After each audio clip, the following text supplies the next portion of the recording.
नमस्कार मेरे happiness club के दोस्तों। आशा करता हूँ आप सब जीवन में खुश हैं, समृद्धि पा रहे हैं और शांति का अनुभव कर रहे हैं। मेरी पिछली वीडियो लोन वुल्फ में काफ़ी इंटरेक्शन रहा, काफ़ी व्यूज़ रही। आप सबका धन्यवाद और अभिनंदन। आप लोगों का उत्साहवर्धन मेरे लिए बहुत काम करता है और मुझे लगता है कि इस इनिशिएटिव को हम सबको मिल के आगे बढ़ाना चाहिए। खुशी तो रहना, हैप्पीनेस क्लब है ना। ओके।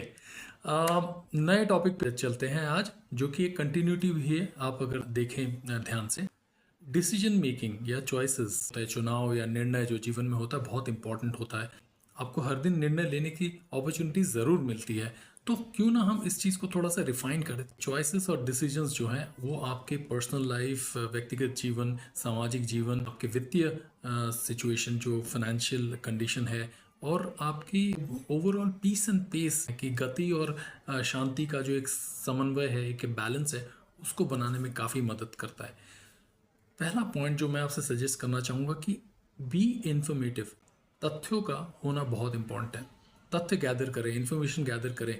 आपके पास अगर तथ्य नहीं है तो आप कोई भी डिसीजन नहीं ले सकते, और अगर डिसीजन ले भी लेते हैं तो वो कुछ तुक्का जिसे कहते हैं हम हिंदी में, या एक बाई फ्लूक आपने ले लिया है, और उसके सक्सेस होने के चांसेस कई बार 10-90 होते हैं। कि मतलब 10% शायद सही हो जाए, 90% गलत हो जाए।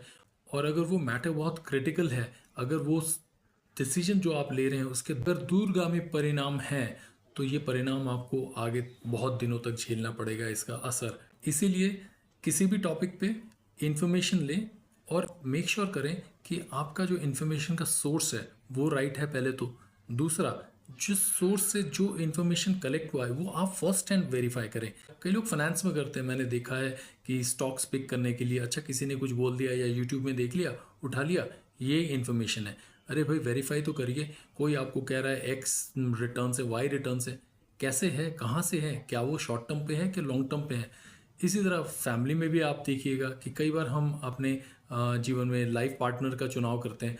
हम दो चार चीज़ें देख लेते हैं। हम कई बार किसी के रूप या गुण पे इम्प्रेस हो जाता है, जो कि अच्छा है अगर सद्गुण है, लेकिन हम ये नहीं जानते कि वो सामने ऐसा है, पीछे कैसा है, और पीछे ऐसा है तो सामने कैसा होगा वो व्यक्ति। कई बार हम उनके पेरेंट्स को देख के एजुकेटेड है, फैमिली को देख के सोचते हैं कि बड़ा एजुकेटेड है, लेकिन एजुकेशन ही इम्पॉर्टेंट नहीं होता है, पर उसके अलावा उनका व्यवहार, उनके डिसीजंस किसी भी सिचुएशन में वो कैसे लेते हैं, किस तरह से वो बोलचाल करते हैं, ये बड़ा इंपॉर्टेंट होता है। तो इन्फॉर्मेशन आप ज़रूर कलेक्ट करें before you decide to take any decision और चॉइस। पहला पॉइंट। दूसरा, डिसीजन लेना बहुत इंपॉर्टेंट है, लेकिन अगर हम इमोशनल होके या भयभीत होके या किसी भी तरह का एक बायसनेस रखे, बायस माने किसी की तरफ एक झुकाव ज़बरदस्ती का रख के कि मैंने मन बना लिया यही सही है, उसके बाद हम डिसीजन लें, उसके साथ हम डिसीजन लें, तो आपका डिसीजन गलत होने का बहुत बड़ा चांस रहता है। मैं तो कहता हूँ इन्फॉर्मेशन गलत होना इम्पॉर्टेंट है, ये और भी इम्पॉर्टेंट है कि हमारे पास कोई झुकाव ना हो किसी तरह का कि डिसीजन तो यही लेना है।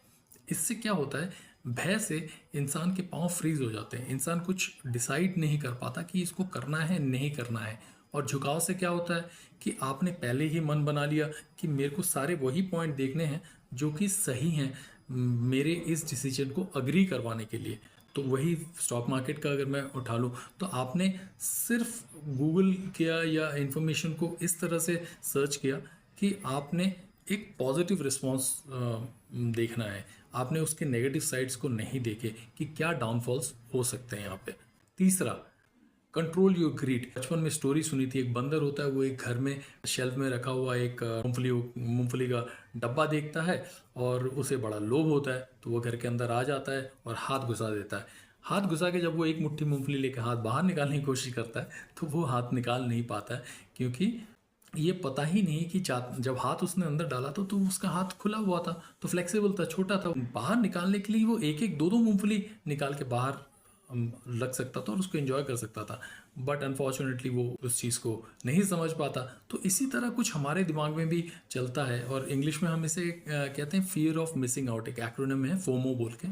फियर ऑफ मिसिंग आउट क्या होता है कि हम किसी अपॉर्चुनिटी को देख के बड़ा इतना लालायित हो जाते हैं कि ये अपॉर्चुनिटी तो मेरे को चाहिए चाहिए, ये चीज़ तो मुझे चाहिए चाहिए। तो उस वक्त हम वो इमोशनल बेस्ड डिसीजन लेते हैं। वो नेगेटिव इमोशन वाला था जहां आपका पैर फ्रीज हो रहा था, यहाँ आप पॉजिटिवली चार्ज इमोशन में हैं जो कि बायस भी क्रिएट करता है आपको किसी डिसीजन को लेने में। और ये मैंने देखा है कई बार लोग ऑर्गेनाइजेशन शिफ्ट करते वक्त करते हैं कि ऑर्गेनाइजेशन को ठीक से समझता नहीं है कोई। देखिए थोड़ा बहुत तो आपको बाहर से पता चल ही जाता है कि किस तरह के सिचुएशन में आप जा रहे हैं, लेकिन आप अगर उस चीज़ को फोमो में तोलेंगे अब गया तो फिर नहीं मिलेगा, तो आप मिस्टेक करेंगे।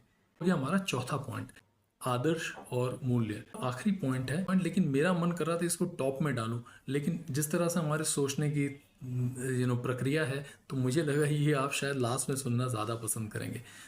हम एक भौतिक शरीर लेके तो रहते हैं, लेकिन हमारा मन जो होता है, हमारा जो अंतर मन होता है, चिंतन होती है हमारी, वो बहुत इम्पोर्टेंट होती है। और उसके बेसिस पे ही हमारे बिहेवियर या हमारे एटीट्यूड लोगों के आगे वो रिप्रेजेंट होता है। कुछ लोग कुछ चीज़ों में कॉम्प्रोमाइज़ कर जाते हैं, उनको लगता है कि ये ठीक है, ये चल जाता है, तो उनके लिए वो उनके अंतर मन में वो बसा हुआ है।